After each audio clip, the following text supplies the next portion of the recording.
ボンが11歳の誕生日を迎えることができました。こうして今、元気でいてくれていることに感謝です。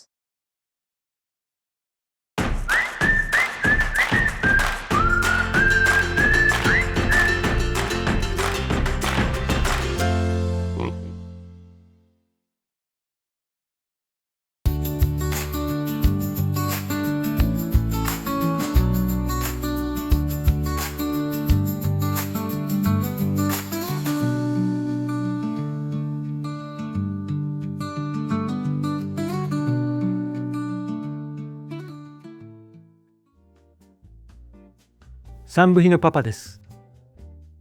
フレンチブルドッグを飼い始めて18年目、アラカン59歳です。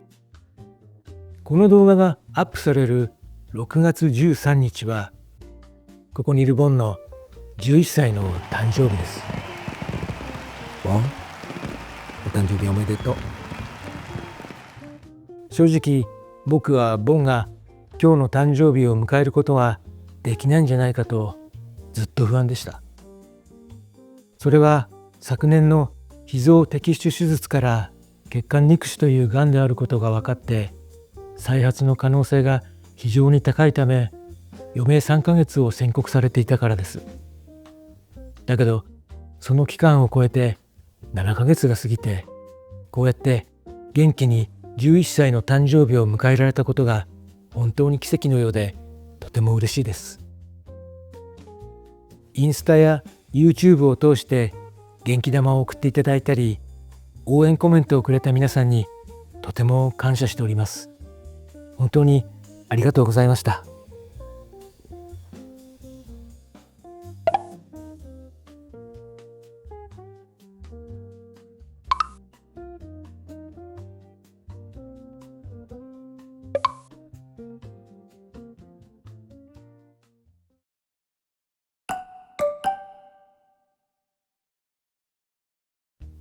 僕はボンが余命宣告を受けてから奇跡を願ってきましたが、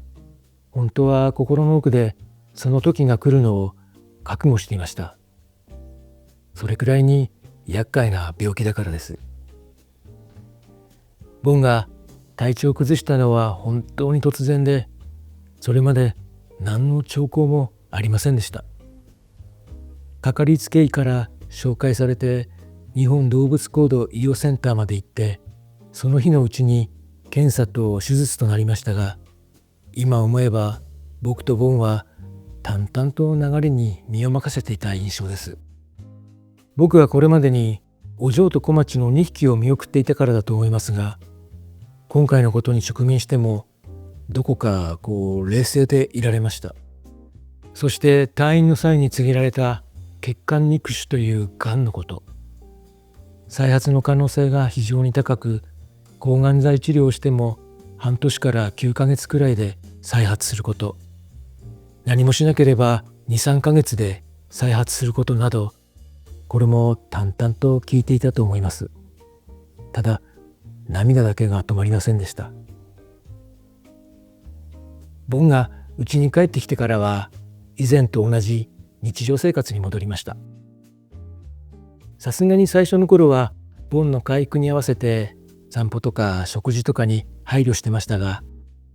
半月もしたらボンの気力も体力も回復して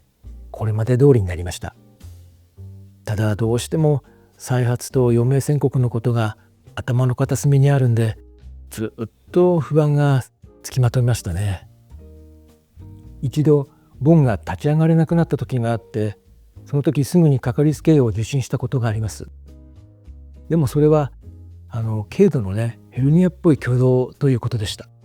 でちょっと安心したんですけど、ただその時に先生が言った「がんは痛くないからこんな風にはならなくて、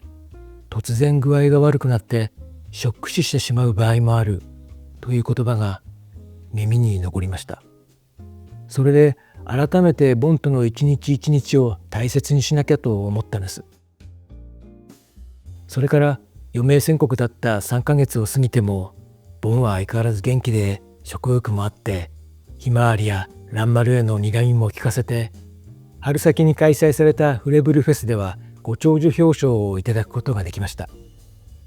これは本当に嬉しかったですね。そしてこうして11歳の誕生日を迎えられたことに感謝です。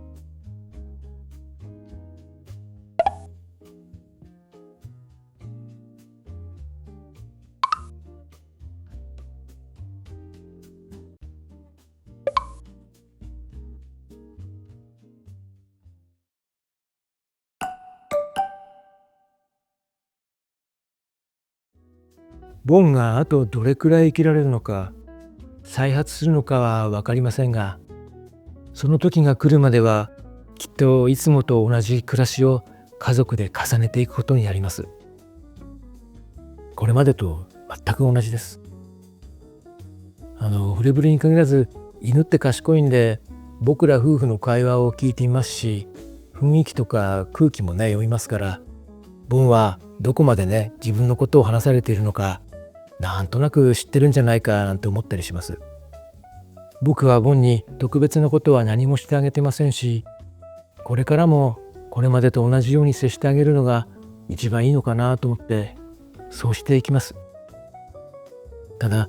好きなおやつとか食べ物はねこれまで以上にあげようかなとか、年を取って頑固になってるんで嫌がったりすることも多いんで、散歩は好きなように歩いてもらおうとか、自分の好きな場所で好きなように過ごしてもらおうとか、そういうのは夫婦で話してます。それと11歳っていうのはうちの子たちここまでの5部妃の中で最年長なんです。10歳を超えたのは小町とボンだけです。このままね再発なんかしないで、ボンにはもっと長生きしてもらって、この記録をね伸ばしてもらいたいです。そういうね再発しなかったっていう事例もね少なからずあるみたいなんで、それがね今の目標というか願いです。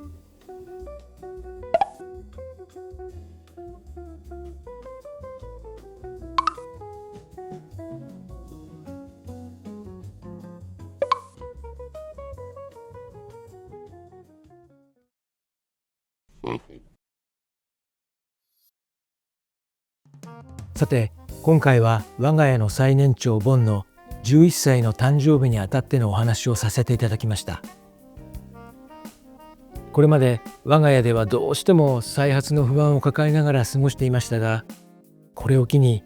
ボンの生きる力を信じてゆっくりと柔らかな日々を送っていこうと思っています。少しでもこの動画を面白いと感じていただけましたら、チャンネル登録やいいねをしていただけますととても励みになります。それではまた次回お会いしましょう。さよなら。